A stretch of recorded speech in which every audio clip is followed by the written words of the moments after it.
खबरदार महाराष्ट्र न्यूज।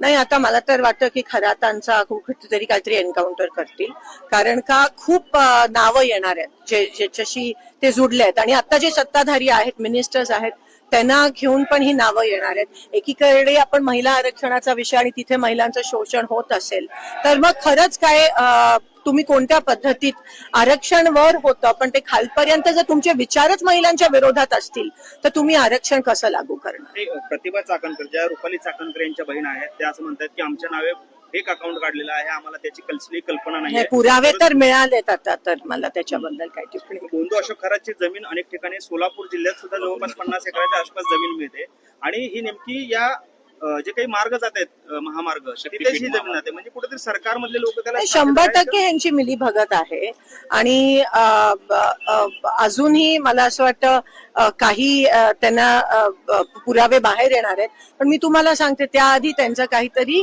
हेच लोक करवतील अशी मी शंका व्यक्त करते।